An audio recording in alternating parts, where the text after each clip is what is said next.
जब लग गुरु मिले न साचा, तब लग गुरु करो 10 पांचा। क्या गुरु बदल सकते हैं?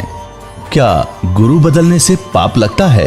अध्यात्म के इस मैदान में आखिर सही गुरु कौन है? गीता जी में वर्णित तत्वदर्शी संत कौन है? इन सभी प्रश्नों के उत्तर जानने के लिए अवश्य सुनिए जगत गुरु तत्वदर्शी संत रामपाल जी महाराज के मंगल प्रवचन। अकेला ओम का नाम जब जाप किया जाता है तो वो ब्रह्म लोक तक प्राप्ति होती है, ब्रह्म तक की परम गति को प्राप्त होता है। और जिसको गीता जी अध्याय नंबर 7 के श्लोक नंबर 18 में गीता ज्ञानदाता कहता है कि ये ऋषि जन, ऋषि महर्षि जो ज्ञानी आत्मा है वो हैं तो उदार, जो चौथे नंबर के हैं, एक आरत, एक अर्थार्थी, तीसरा जिज्ञासु और चौथा ज्ञानी। ये ज्ञानी हैं तो उदार आत्मा, लेकिन ये मेरे वाली अनुतमाम मैंने कति श्रेष्ठ गति में ही ये आस्थित रहे, आश्रित रहे। लेकिन ये आत्मा बहुत अच्छी है, भगवान के लिए समर्पित है, लेकिन मेरे वाली गति में ही ये आश्रित रहे।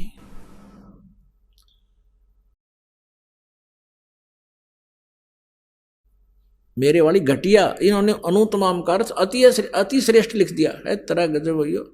अरे बैड का अर्थ अंग्रेजी में कोई गुड लिखा है, उसके साथ मूर्ख नहीं।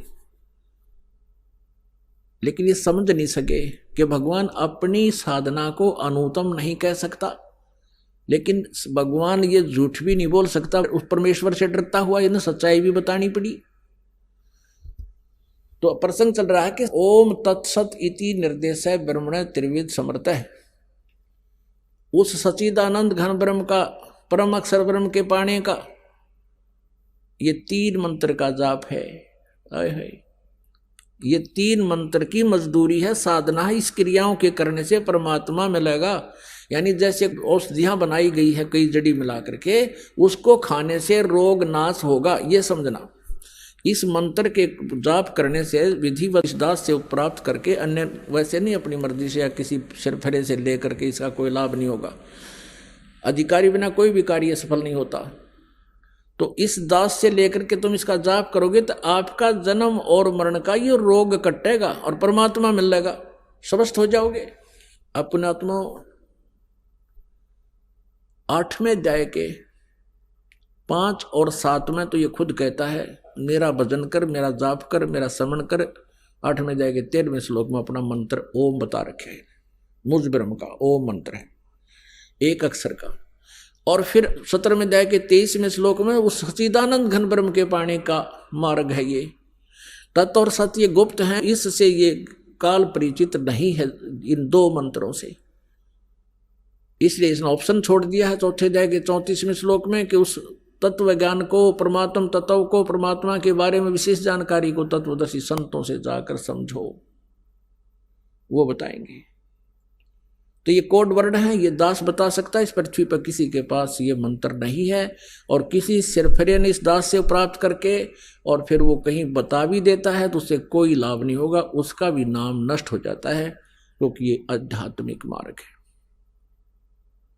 और काल ये चाहता है कि कोई 1-2 ऐसा सिरफरा तैयार कर दूं जो औरों का विनाश कर दे। लेकिन अब आप समझदार हो, शिक्षित हो, अब इस भूल को नहीं करना। अनधिकारी से ये प्राप्त करके मंत्र अपना जीवन नष्ट ना करना। अब यहाँ क्या बताया है कि उस परम अक्षर ब्रह्म के पाने का ये 3 मंत्र का जाप है। 8वें अध्याय के 8, 9, 10 श्लोक में गीता ज्ञानदाता कहता है, जिस परम अक्षर ब्रह्म के बारे में 8वें अध्याय के 3रे श्लोक में कहा है, यदि उसकी साधना करनी है, उसकी साधना करने वाला उसी को प्राप्त होता है। 8वें अध्याय के 5 और 7 में कहता है, मेरी साधना करेगा तो मुझे प्राप्त होगा, तुझे शांति गति नहीं, युद्ध करना होगा, युद्ध भी कर। 18वें अध्याय के 62वें श्लोक में कहा कि तूने परम शांति चाहिए तो उस परमेश्वर की शरण में जा, उसकी ही कृपा से तू सनातन परम धाम को प्राप्त होगा, परम शांति को प्राप्त होगा। और 8वें अध्याय के 8, 9, 10 में यही प्रमाण कर रहा है कि उसकी भक्ति करने वाला अंत समय तक, यानी साधना एक जैसी ही है। कोई यूं सोचे कि अभी मैं समाधिस्थ हो जाऊं, परमात्मा के ऊपर देखकर वापस आ जाऊं, तो उससे वापस देख भी आए और वापस भी आएंगे। साधना पूरी ना हुई तो फिर अड़े धक्के खाओगे। अब बच्चा स्टूडेंट पढ़ रहा है, विद्यार्थी पढ़ रहा है विद्यालय में, और वो ये पूछता है कि मैं आईएएस कर रहा हूँ, आईएएस करके क्या लगूंगा? Deputy commissioner लगूंगा। एक बार देख कर आता हूँ कैसा होता है डिप्टी कमिश्नर, कैसा ऑफिस होता है। वहाँ देख भी आया और वापस आ गया, पढ़ाई छोड़ दी, फिर बन गया डीसी, उड़े धक्के फिर खाओगा। तो ये अंतिम सांस तक साधना करते रहना होगा, अपने यहाँ से सफल होकर जाना है, तब वहां मिलेगी ये पोस्ट आपको, अमर पद। कहाँ? सतलोक में, सचखंड में। अब क्या बताते हैं? उस परमेश्वर की साधना ना करके आप अन्य साधनाएं करते हो, भक्ति करते हो, उनसे तुम्हें लाभ नहीं होता है। अपने आत्माओं, किसी भी संत ऋषि की आप थ्योरी देखो, अपना अनुभव देखो,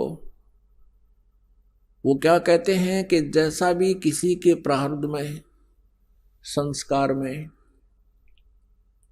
लिखा हुआ है, वो तो उसे भोगना ही पड़ेगा। एक दुखी प्राणी संकट निवारण के लिए क्या आशा करता है कि भगवान जीव के दुख दूर कर देता है।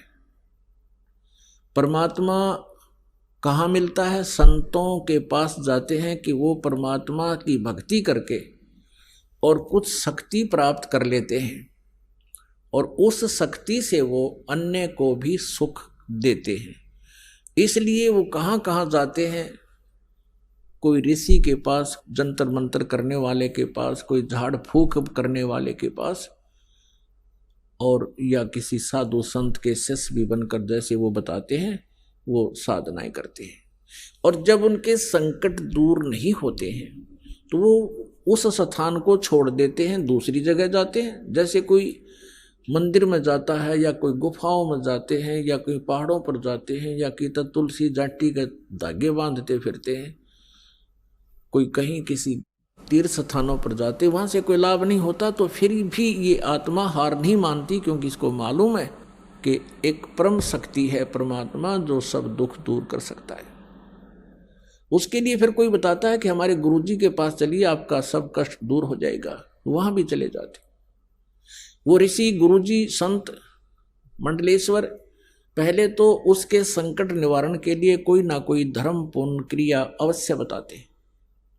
जब उनसे लाभ नहीं होता है तो फिर वो कहते हैं कि बेटा, ये तो तुम्हारा प्रारब्ध का कर्म है। प्रारब्ध माने तेरे भाग्य में लिख दिया गया है, तेरी जीवन हिस्ट्री में लिखा गया है, इसको खत्म नहीं कर सकते, ये तो तुझे भोगना ही पड़ेगा। आप किसी भी संत ऋषि के पास जाइए, वर्तमान में भी यही सिद्धांत है उन लोगों का। वो कह देते हैं कि देखो, कर्म तो तुमने भोगना ही पड़ेगा, कर्म का दंड, दुख जो है तुम्हें भोगना ही पड़ेगा। भक्ति करो, आगे जीवन सुखी हो जाएगा। भले पुरुषों, किसी के पैर में कांटा लगा हो और वो किसी से कहे कि देखो मेरे पैर में पीड़ा हो रही है, कांटा लग के गहरा चला गया, टूट गया, अंदर घुस गया, दिखाई नहीं दे रहा बाहर से, तो जानकार व्यक्ति देखकर बता देता है कि तेरे पैर में कांटा लगा है, जिस कारण से तुझे ऐसा है, पीड़ा हो रही है। अब वो व्यक्ति ये कहे कि कांटा तो मैं निकाल नहीं सकता, कांटा तो ये निकल नहीं सकता, अब तू जूता पहन ले, आगे कांटा नहीं लगेगा, आगे कांटा नहीं लगेगा। क्या ये संभव है? कांटा लगे पैर में जूता कभी नहीं पहना जा सकता।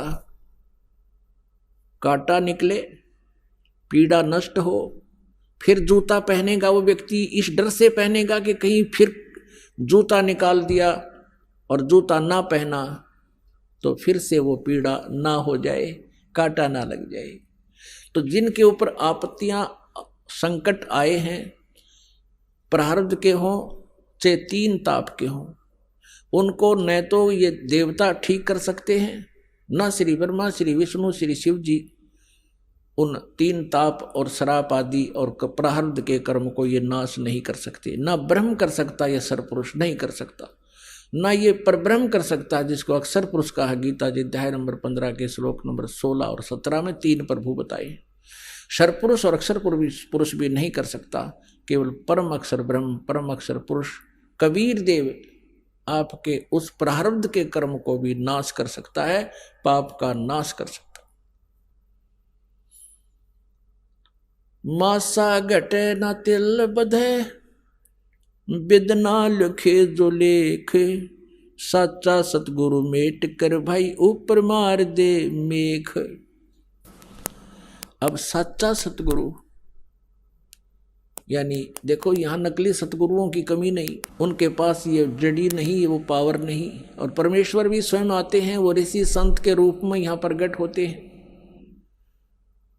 उस समय सतगुरु रूप में ही होते हैं वो, और वो हमारे प्रारब्ध के पाप का दंड का नाश करके हमें सदा के लिए सुखी कर देते हैं, फॉरएवर नष्ट कर देते हैं उस किस्मत में लिखे हुए दुख को।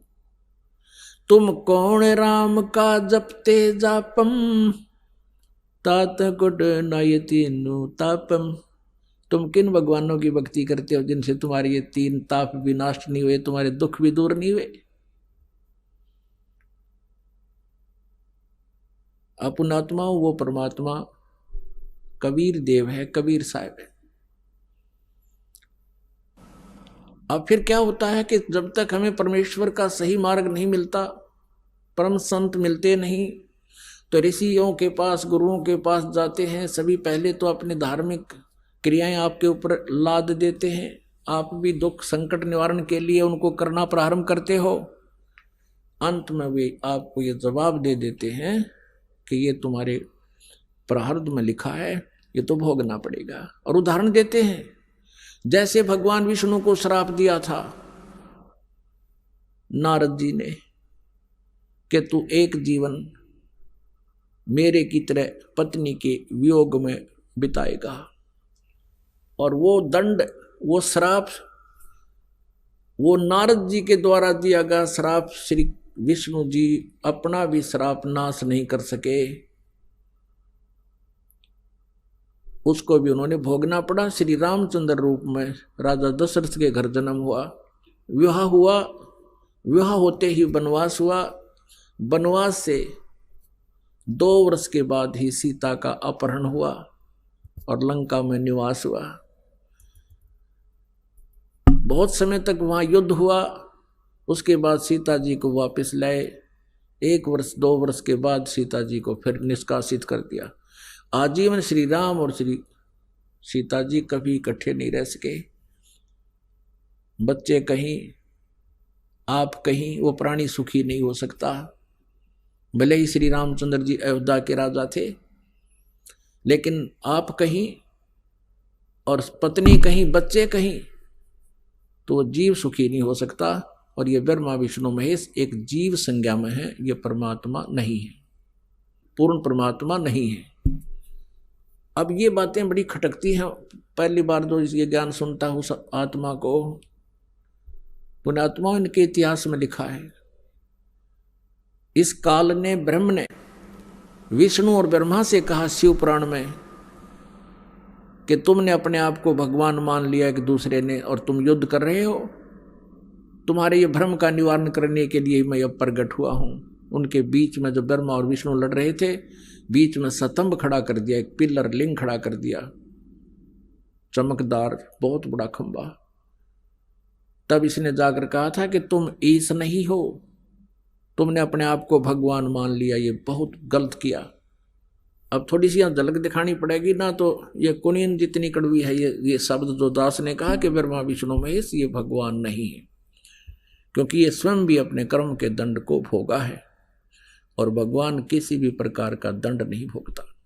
वो तो पाप नाशक है, उनको तो दंड हो ही नहीं सकता, लेकिन दूसरों का भी, वो अपने आश्रितों का भी वो पाप नाश कर सकते हैं। अब आपको दिखाते हैं श्री शिव पुराण। एक समय श्री ब्रह्मा जी और श्री विष्णु जी में इस बात पर युद्ध हो गया। श्री ब्रह्मा जी गए विष्णु जी के पास उनके लोक में, और विष्णु जी आराम से शेष नाग की सैया पर विश्राम कर रहे थे।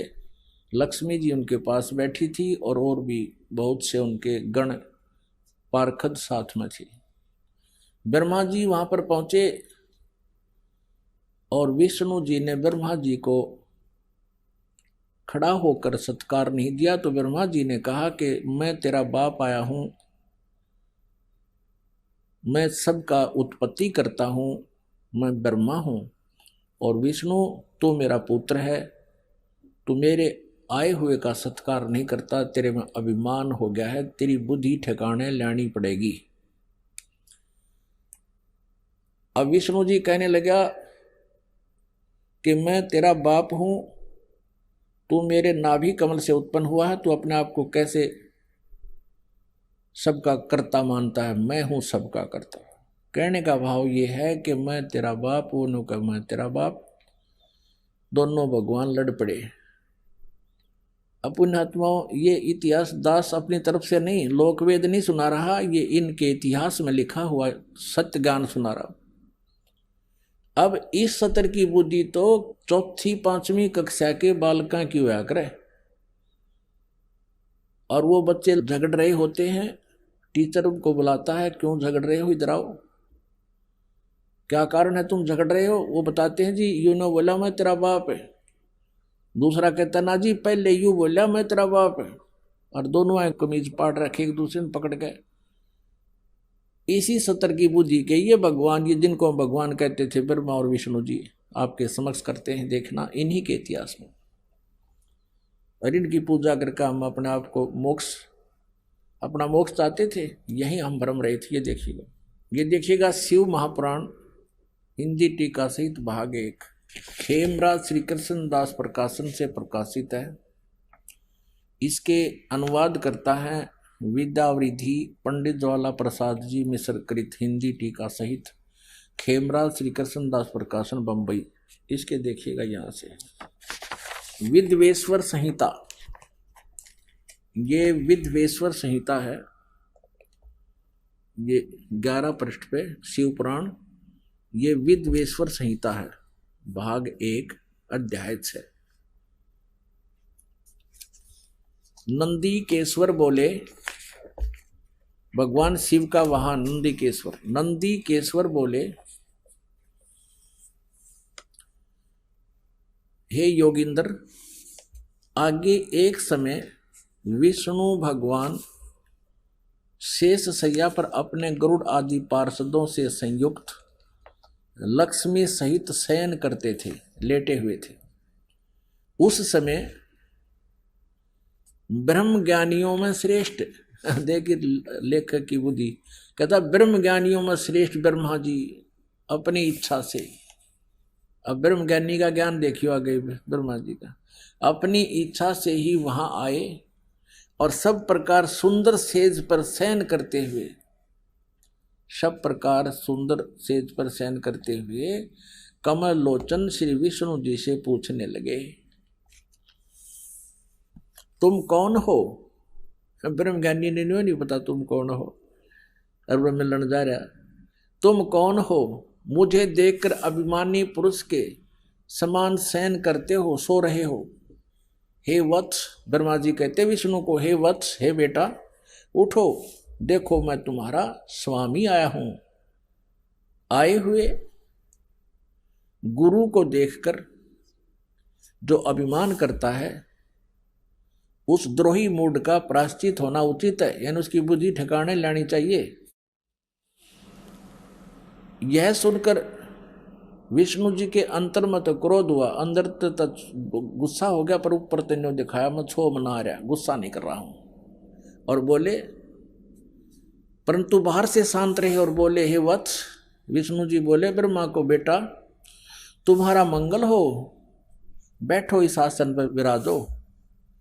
इस समय तुम्हारे नेत्र कुटिल, यानी आंख क्यों टेढ़ी होगी, आंखें क्यों तने लाल कर रखी हैं, और मुख वक्र, और मुंह क्यों टेढ़ा कर रहा है तू, क्यों हो रहा है? ब्रह्मा जी बोले, हे वत्स विष्णु, ब्रह्मा जी बोले, बेटा विष्णु, तुमको समय के प्रभाव से अभिमान है। हे पुत्र, मैं तुम्हारा रक्षक और जगत का पिता मैं हूं, विष्णु जी बोले ये सब जगत मुझ में स्थित है, तुम चोर के समान किस प्रकार अपना कहते हो? तुम मेरी नाभि कमल से उत्पन्न हुए हो, इससे मेरे पुत्र हो। विष्णु जी कहे मेरी नाभि कमल से उत्पन्न हुआ इसलिए तू मेरा पुत्र है और मुझे पुत्र कहना व्यर्था है। नंदीकेश्वर बोले इस प्रकार ब्रह्मा विष्णु दोनों ही रजोगुण से मुग्ध होकर विवाद करने लगे। मैं श्रेष्ठ हूं, मैं स्वामी हूं, ऐसा कहकर एक दूसरे को मारने की इच्छा से युद्ध करने में उत्सुक हुए। अब श्रेष्ठ काड़े पता लग गया जो मरने तैयार हो गए। आगे देखो, तब संपूर्ण देवता वो तो लठ बजा रहे हैं आपस में, ब्रह्मा और विष्णु तो मारने कटने को तैयार हो गए और कहते हैं संपूर्ण देवता विमान में बैठकर उस महाअद्भुत युद्ध को देखने को चले आए और आकाश में उनके ऊपर फूल बरसाने लगे। वारे देवताओं, देखो पुण्यात्माओं, इनकी अकल देखो हमारे देवताओं की। अब यहाँ के देवताएं भी से हैं तो बाकी हमारे देशों का ठिकाना कहाँ होगा? अब देखो पुण्यात्माओं, यदि किसी दो व्यक्तियों का आपस में कहासुनी हो जाती है और सभ्य लोग वहां इकट्ठे हों तो वो क्या करते हैं, उनका बीच बचाव करवाते हैं, कहीं इनका आपस में झगड़ा होकर चोट ना लग जा और इनकी मृत्यु ना हो जाए। तो इनको तो देवता कह सकते हैं जो उनका बीच बचाव करे, और वो दोनों लड़े और देवता ऊपर तो फूल बरसाव, शाबाश मरो कटके। अरे वाह देवताओं, ये देवता है, मतलब इनको देवता कह सकते हैं? नालायक आदमी। और ये भगवान है जो इस बात पर लड़ने लग रहे, मैं तेरा बाप, उन्होंने कहने मैं तेरा बाप। आगे दिखाते हैं, देखिएगा। अब आपको थोड़ा सा मौखिक बताते हैं, फिर आसानी से समझ में आओगी। अब यहाँ तक तो ये हो गया, दोनों ये लड़ने लगे ब्रह्मा और विष्णु जी, सिर्फ इस बात के ऊपर कि मैं तेरा बाप, वो कह मैं तेरा बाप। अब क्या होता है कि इनके बीच में इनके पिता ब्रह्म ने, जो काल रूपी ब्रह्म कहलाता है, जिसको सदाशिव भी कहते हैं, वो कभी अपने वास्तविक रूप में किसी के सामने प्रत्यक्ष नहीं होता, वो अन्य रूप बना लेता है। कभी विष्णु का रूप बना कर आ जाता है, कभी शिव का रूप अपने पुत्र का, और कभी ब्रह्मा का रूप बना करके किसी को दिखाई देता है। तो ऐसे इसने सबसे पहले भ्रम पैदा करने के लिए इन दोनों के बीच में एक स्तंभ खड़ा कर दिया, लिंग, बहुत लंबा पिलर तेजों में। तो ये दोनों लड़ाई बंद करके उस पिलर के ऊपर और नीचे के एंड को देखने के लिए चले गए। ब्रह्मा ने झूठ बोल दिया कि मैंने एंड देख लिया, इसका अंतिम सिरा देख लिया, और विष्णु जी ने सच्ची बता दी। तो उस समय ये काल प्रकट हो गया शिव रूप धारण करके।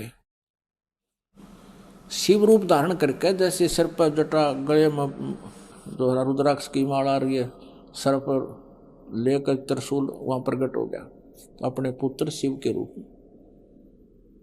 तब इसने दोनों से कहा कि तुमने अपने आप को भगवान मान लिया, ये अच्छी बात नहीं, तुम भगवान नहीं हो, तुम ईश नहीं हो। देखिएगा, अब ये समझाते हैं आपको। अब ये प्रश्न नंबर 17 आपको दिखाते हैं, विद्वेश्वर संहिता का शिव पुराण पृष्ठ 17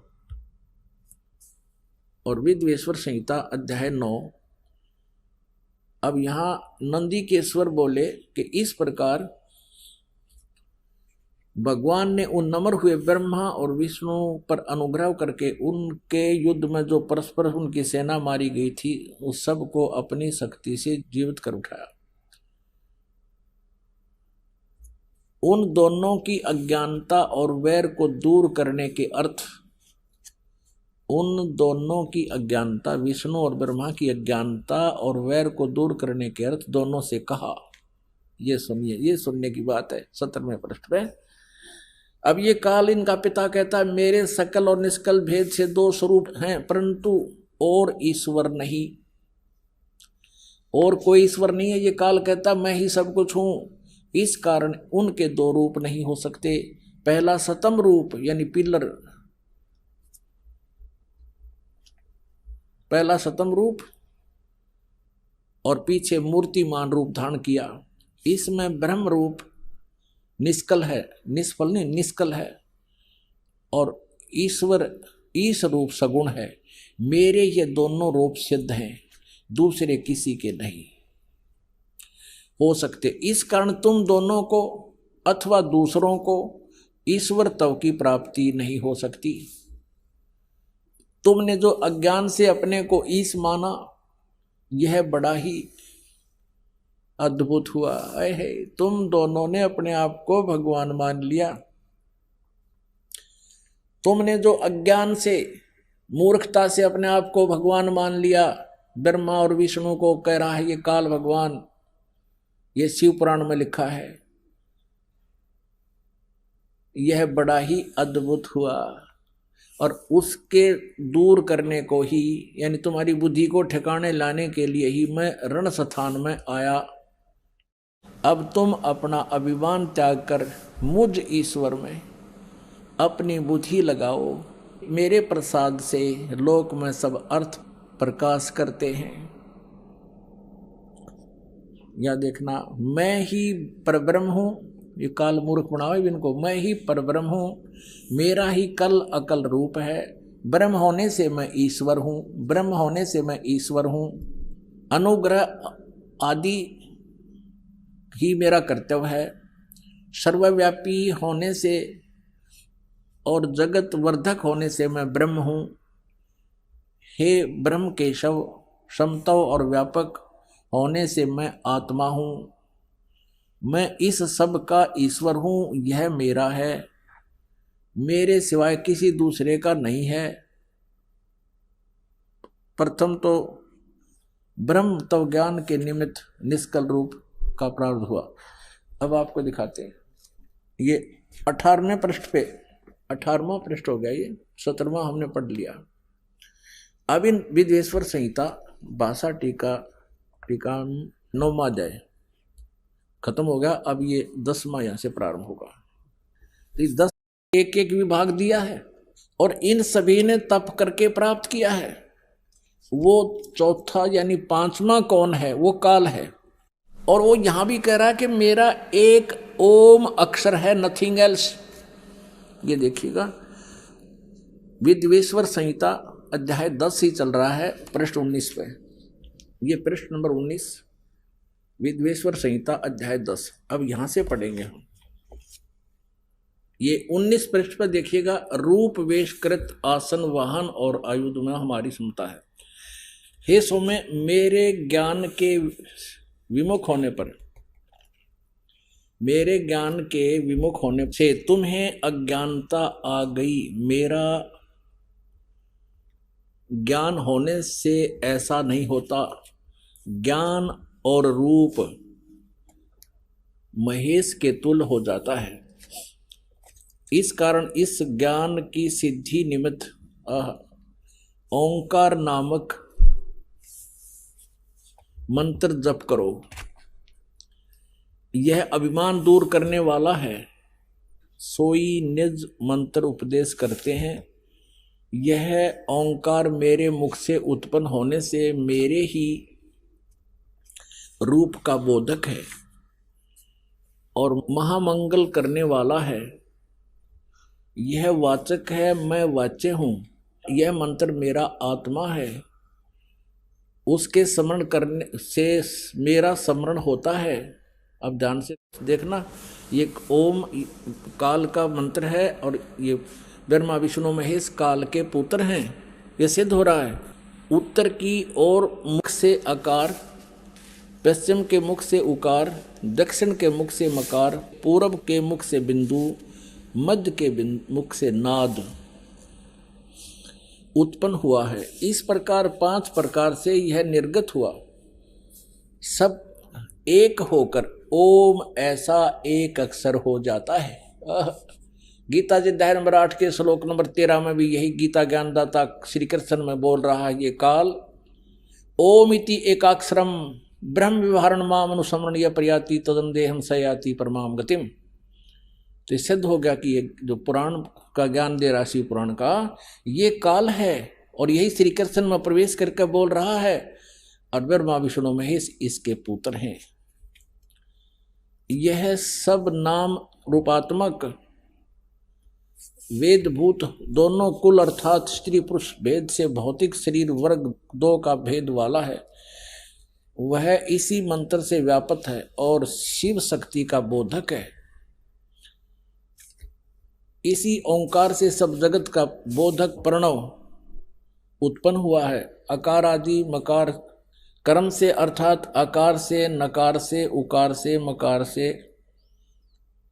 मकार से सी व नाद से यह प्रकट हुआ है।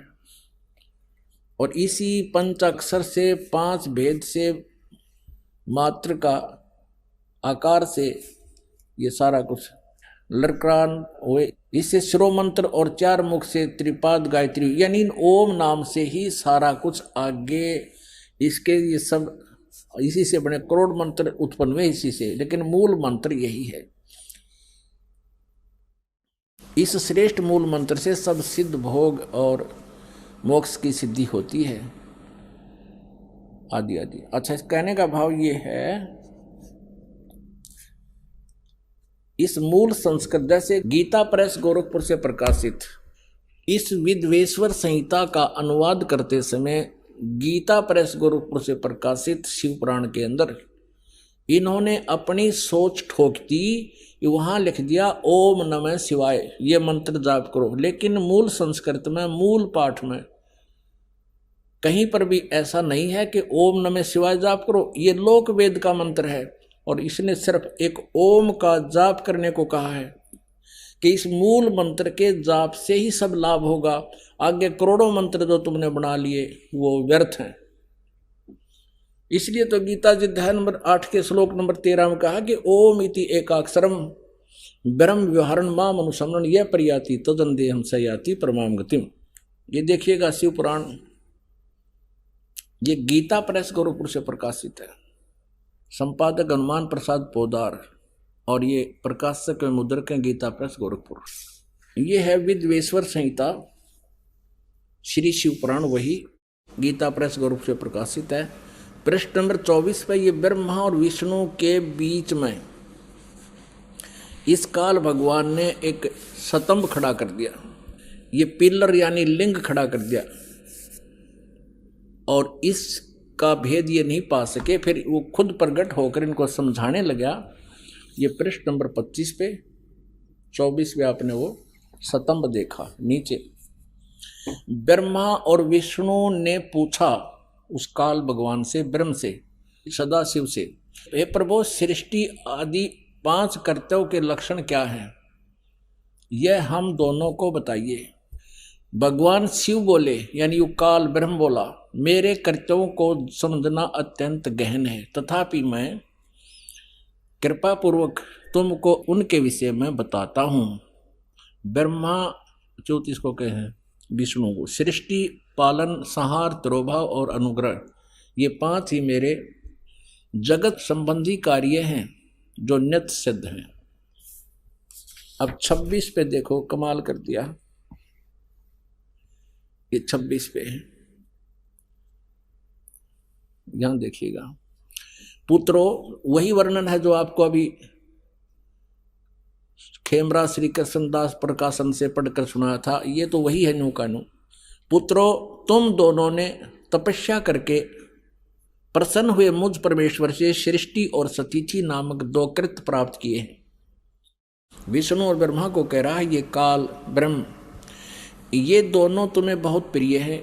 इसी प्रकार मेरी विभूति स्वरूप रुद्र और महेश्वर ने, ये मैं नहीं है, 2 अन्य उत्तम कृत्य संहार और तिरोभाव मुझसे प्राप्त किए हैं, परंतु अनुग्रह नामक कृत्य दूसरा कोई नहीं पा सकता।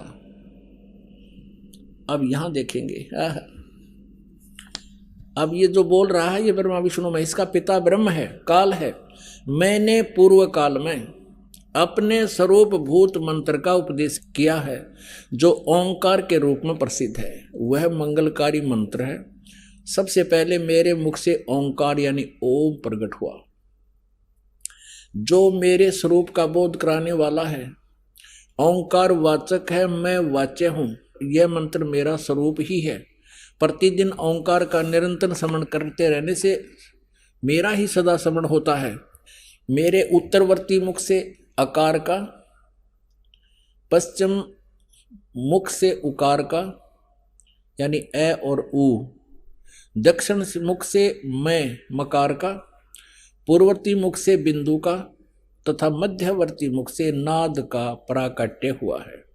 इस प्रकार 5 अवयवों से युक्त ओंकार का विस्तार हुआ है और इन सभी अवयवों से एकीभूत होकर प्रणव ओम नामक एक अक्षर हो गया। गीता जी धर्मराठ के श्लोक नंबर 13 में गीता ज्ञानदाता भी यही काल है, ब्रह्मा विष्णु महेश का पिता है। वो कहता है ओम इति एकाक्षरम ब्रह्म विवहारण माम अनुसमरण यह प्रयाति तदंदेहम सयाति परमाम गतिम। तो ये एक इन 5 अवयवों से आकार ए ओ मैं बिंदु आदि से मात्रा से एकीभूत होकर के ये ओम ऐसा नामक एक अक्षर हो गया और ये मेरा मंत्र है। अब इन्होंने यहाँ गलती की है, देखो इसने स्पष्ट कर दिया, देखो आकार से उत्तरवर्ती मुख से आकार माने ए और पश्चिम मुख से ऊ, ए ऊ मैं, इससे मिलकर और बिंदु और मात्रा से मिलकर ये 5 इन सभी अवयवों से, इस प्रकार 5 अवयवों से युक्त ओंकार का विस्तार हुआ और इन 5 मंत्रों से एकीभूत होकर के ये एक ओम अक्षर हो गया। और ये अपनी अज्ञानता से अनुवाद करता क्या कहता है कि मकार आदि कर्म से प्रकाश में आया है, वह अकार आदि कर्म से, ये अनुवाद गलत करा है, वह अकार आदि कर्म से और मकार आदि कर्म से प्रकाश में आया है। ओम नमः शिवाय ये पंचाक्षर मंत्र है। ये ओम नमः शिवाय ये अनुवाद करता की अपनी अज्ञानता है। मूल पाठ में ये कहीं ओम नमः शिवाय मंत्र नहीं है, केवल ये कहता है कि इन 5 अक्षरों से इन सभी अवयवों से एकीभूत होकर इस प्रकार ये 5 अवयवों से युक्त ओंकार का विस्तार हुआ। ये अकार मकार तो ये कही रहा है, यहाँ से इन 5 से मिलकर ये एक अक्षर हो गया, नथिंग एल्स। ये ओम नमः शिवाय ये कोई मंत्र नहीं है, ये गलत।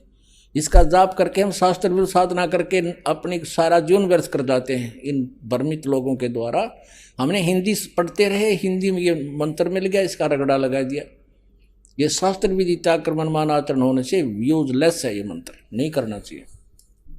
अपने आत्माओं आपको पता चलेगा, आप शिक्षित हो, अपने सामने आप समक्ष देख रहे हो कि आप जी जो साधना करते थे वो गीता जी अध्याय नंबर 16 के श्लोक नंबर 23 में कहा कि शास्त्र विधि त्याग कर जो मनमाना आचरण करते हैं उनकी न तो गति होती है, न कार्य सिद्धि होती है, न उनका कोई सुख प्राप्त होता है, यूजलेस। तो ये ओम नमः शिवाय, ओम भगवते वासुदेव नमः, अण्यम नमः, यू एवं नमः, ये बकवाद है सारी। केवल एक ओम मंत्र है, ये ब्रह्म का है। और बाकी जो कमलों को खोलने के वो मंत्र अलग से हैं, उनकी क्रियाएं अलग हैं, जो हमारे कमलों से हमें बरी करेंगे, हम वो मंत्र भी इन्हीं में से हैं। अब ये मूल संस्कृत आपने देखा, खेमरा श्री कृष्ण दास प्रकाशन बंबई से आपको मूल संस्कृत भी दिखाएंगे, उसमें कहीं भी ऐसा नहीं लिखा है कि उसमें ओम नमः शिवाय का जाप का संकेत हो। ये देखिए, ये वही पुस्तक है श्री शिव पुराण जो आपको पहले दिखा रहे थे, इसमें सारा संस्कृत भी साथ में है। विद्वेश्वर संहिता भाग 1 अध्याय 10 का हम पढ़ रहे हैं 19 पृष्ठ पे। इस कारण से ज्ञान की सिद्धि के निमित्त ओंकार नामक मंत्र जाप करो। इस ओंकार नाम के मंत्र का आगे फिर विशेषण बताया है कि यह वाचक है और सोई निज मंत्र उपदेश करते हैं। यह ओंकार मेरे मुख से उत्पन्न होने से मेरे ही रूप का बोधक है और महामंगल करने वाला है। यह वाचक है, मैं वाच्य हूँ। यह मंत्र मेरा आत्मा है, इसके स्मरण से मेरा स्मरण होता है। यहाँ स्पष्ट लिखा है, उत्तर की ओर मुख से आकार ए, पश्चिम की मुख से उकार यानी ऊ, और दक्षिण के मुख से मकार यानी मैं, पूर्व के मुख से बिंदु और मध्य के मुख से नाद उत्पन्न हुआ है। इस प्रकार यह 5 प्रकार से वह निर्गुत हुआ, वह सब एक होकर ओम ऐसा एक अक्षर हो जाता है। इसमें कहीं और नहीं है ओम नमः शिवाय। ये मूल संस्कार देख लो, ये 19वां है। एकीभूत होकर के ओम इति एकाक्षरम अभवत,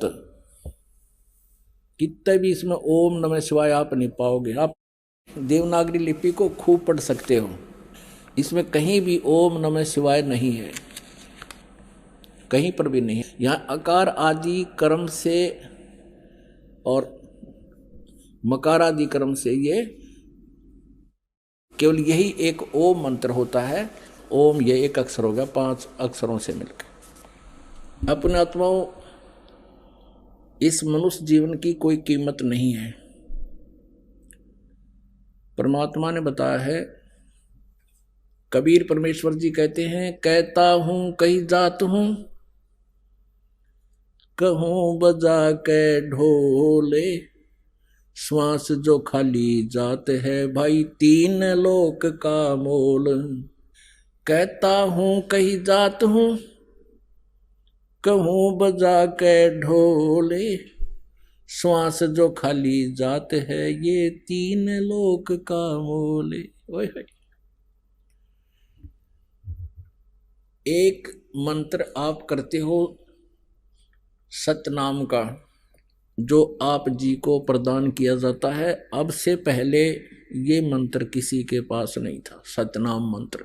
और ये पंथ चल रहे हैं, राधा स्वामी, धन धन सतगुरु, जय गुरुदेव, आगरा ये मथुरा वाला, और उसी से ये राधा स्वामी ठाकुर जी महाराज थे। ये सारे एक ही कुएं का जल है, सब भ्रमित पंथ हैं, काल प्रेरित हैं।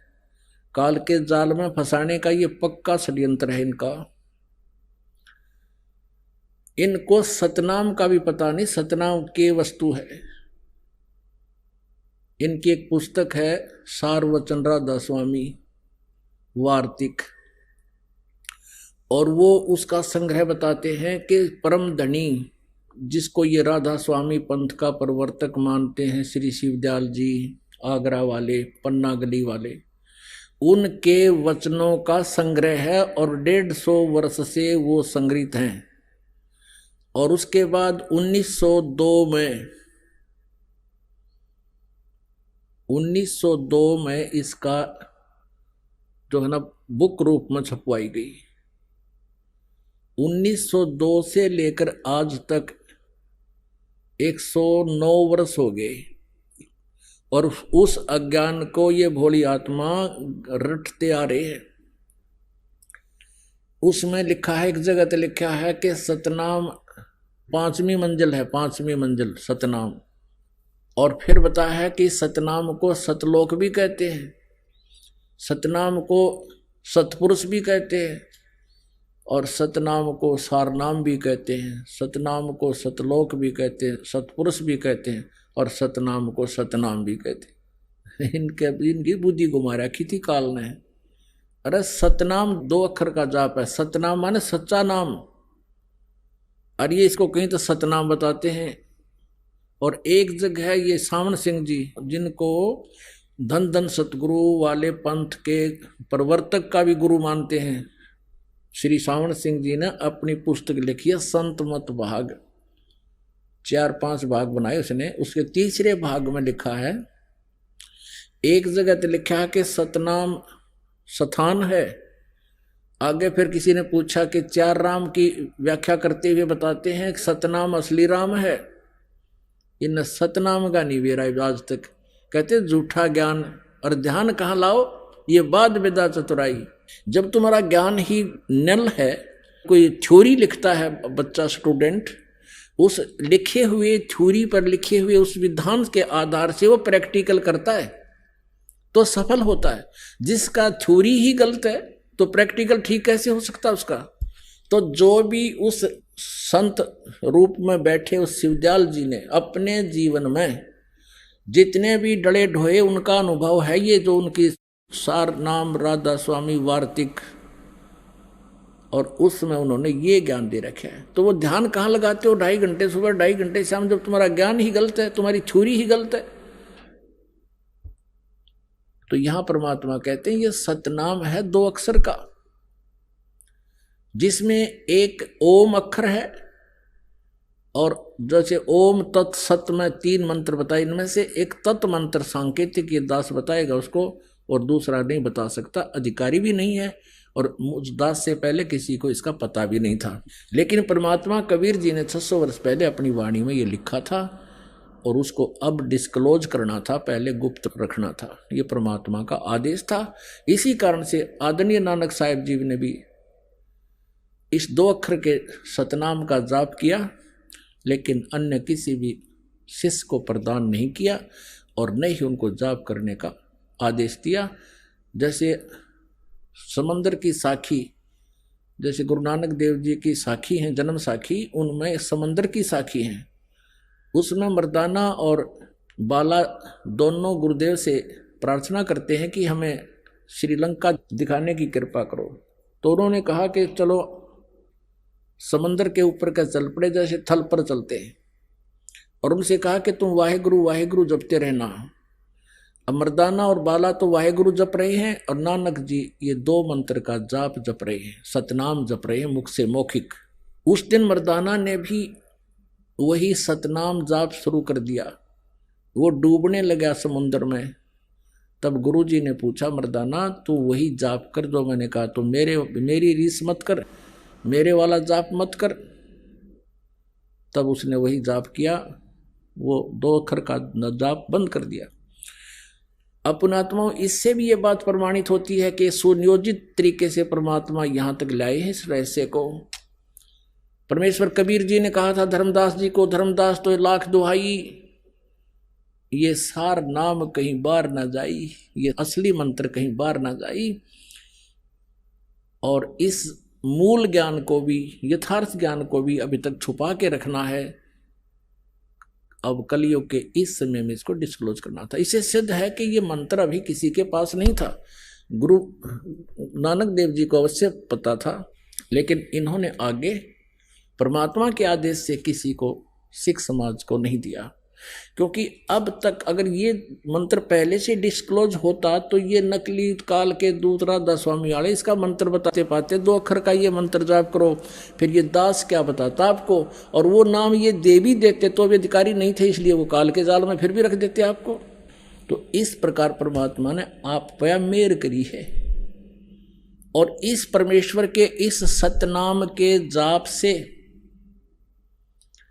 आपके पाप कटेंगे, आपके श्राप कटेंगे, आपके ऊपर 3 ताप का जो दुख, भूत प्रेत पितर जो भी आपके ऊपर आपदाएं आई हैं, ये सब नष्ट हो जाएंगे। क्या बताते हैं, जब ही सतनाम हृदय धरो भयो पाप को नाशे, जैसे चिंगारी अग्नि की भाई पड़े पुराने गाशे।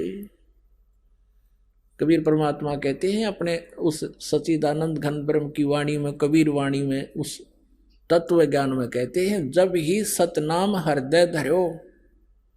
हृदय धरण का अर्थ यहाँ पर है कि जब आपको यो नाम मिल गया और आपने सच्चे दिल से इसका जाप शुरू किया, नियमित रहे, और मन में किसी प्रकार की कोई विक्षेप आपका उत्पन्न ना हो गुरु, परमात्मा और मंत्र के प्रति, फिर ये आपके हृदय धरा गया।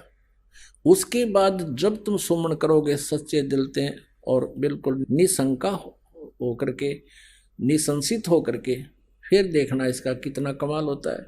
तो जब ही सतनाम हृदय धरो भयो पाप को नाश, और मानो चिंगारी अग्नि की पड़े पुराने घास।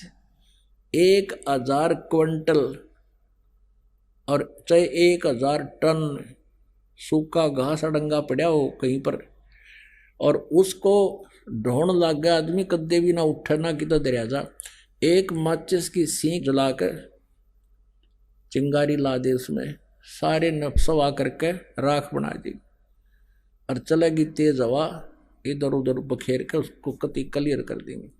तो यहाँ परमात्मा कहते हैं, जब ही सतनाम हृदय धरो, भयो पाप को नाशी, जैसे चिंगारी अग्नि की भाई पड़े पुराने घासी। जैसे सूरज के आगे बदरा ऐसे कर्म छयारे, प्रेम की पवन करे चतुमंजन फिर झलके तेज नयारे। जैसे सूरज के आगे बादल ऐसे कर्म छयारे, जैसे सूर्य के सामने काले काले घोर बादल छा जाते हैं, उसका प्रकाश धीमा पड़ जाता है, ऐसे आप आत्मा और परमात्मा के बीच में हमारे पाप कर्मों के बादल छाए हैं। क्या बताया है कि जैसे सूरज के आगे बदरा ऐसे कर्म छयारे, प्रेम की पवन कर चतुमंजन फिर झलक तेज नयारे। आइए अब हम उन श्रद्धालुओं के अनुभव जानते हैं जो जगत गुरु तत्वदर्शी संत रामपाल जी महाराज जी से दीक्षा प्राप्त कर चुके हैं तथा उनके द्वारा बताए गए भक्ति मार्ग पर चल रहे हैं। सर नमस्कार। नमस्कार सर जी। सर क्या नाम है आपका? सर अशोक कुमार जी। अशोक कुमार जी, कहाँ से आए आप? सर बरुकी गांव, जिला बिजनौर, उत्तर प्रदेश। संत रामपाल जी महाराज जी से नाम दीक्षा लेने से पहले आप क्या भक्ति साधना करते थे आप? सर साधना तो यही है जी, जो हिंदू धर्म में जो सभी लोग करते हैं, जैसे खास करके तो हम जी शंकर भगवान को अपना इष्ट मानते थे और माता दुर्गा के व्रत रखना, 9 के 9 व्रत रखते थे जी मैं, और 9 के 9 दिन अपना पूरा व्रत रखना और नीचे सोना, बहुत नियम से अपना ये साधना करते थे जी।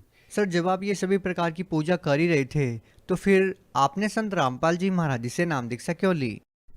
सर ये साधना करते करते भी मन में एक शंका सी थी हमारे के कोई भगवान, कोई और भी भगवान है इसके अलावा। तो मन में ऐसी शंका सी पैदा होती थी कि शंकर भगवान बड़े हैं तो फिर वे किसकी साधना में लगे हैं, या विष्णु भगवान बड़े हैं तो फिर वो किसकी साधना करते हैं। सर ऐसे मन में सवाल उठते थे कि कोई और भी परमात्मा कोई और है। ऐसा करते करते सर ऐसे मन में ऐसे इच्छा सी होती थी कि कोई और भगवान है, अभी कोई उसके लिए भी अपनी खोज सी थी, एक ऐसे इच्छा सी होती थी कि परमात्मा कोई और है। तो सर आपकी जो ये परमात्मा पाने की खोज थी वो कैसे पूरी हुई? वो सर ऐसा हुआ, एक संत रामपाल जी महाराज जी के वो भगत हैं, उन्होंने पहले नाम ले रखा था। वो उन्होंने हमें बताया कि एक तो हमें जीने की राह पुस्तक दी परमात्मा जी की, संत रामपाल जी महाराज जी की, और उसमें बहुत कुछ ऐसे लिखा हुआ था, उसको पढ़ा हमने, और उन्होंने हमें सत्संग सुनने के लिए बताया।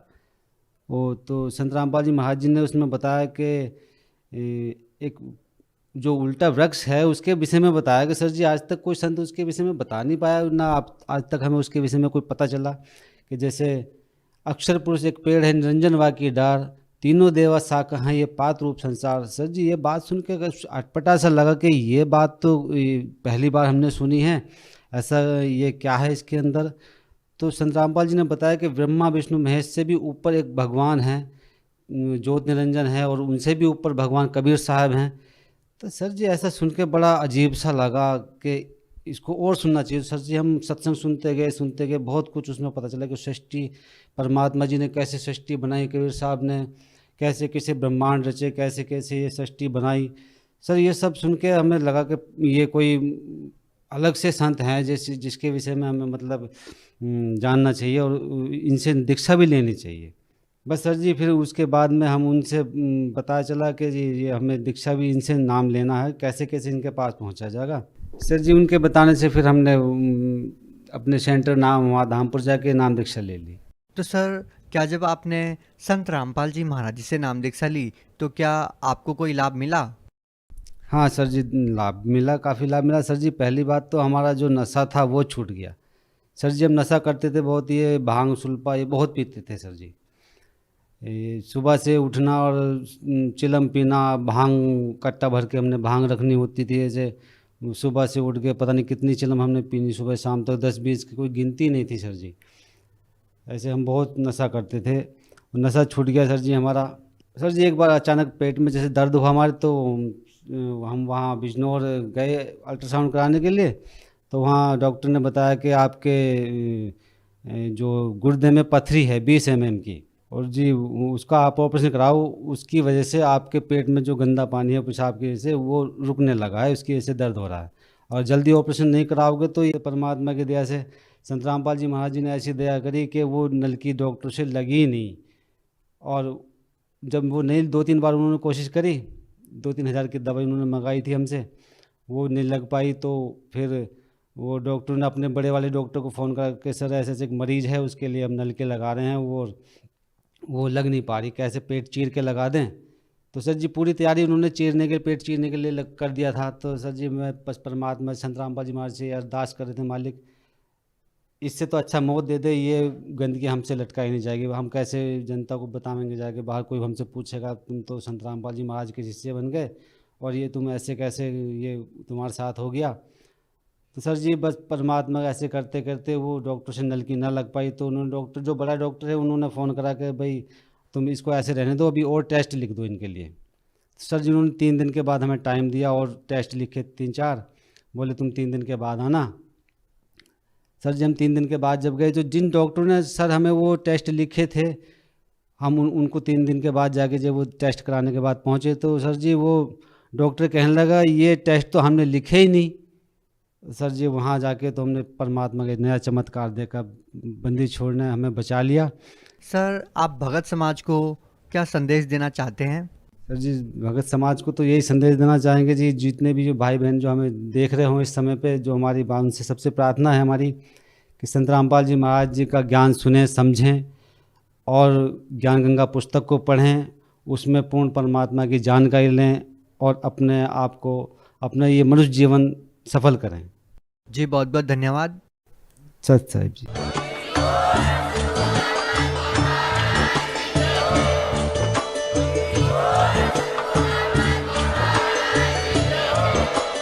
आप सुन रहे थे जगत गुरु तत्वदर्शी संत रामपाल जी महाराज जी के मंगल प्रवचन। अधिक जानकारी के लिए विजिट कीजिए हमारी वेबसाइट www.jagatgururampalji.org। संत रामपाल जी महाराज जी के शुभ आशीर्वाद से पूरे विश्व भर में 500 से भी ज्यादा नाम दीक्षा केंद्र हैं, जिन पर संत रामपाल जी महाराज जी द्वारा ऑनलाइन निशुल्क नाम दीक्षा दी जा रही है। अपने नजदीकी नाम दीक्षा केंद्र का पता करने के लिए संपर्क करें 8222880541।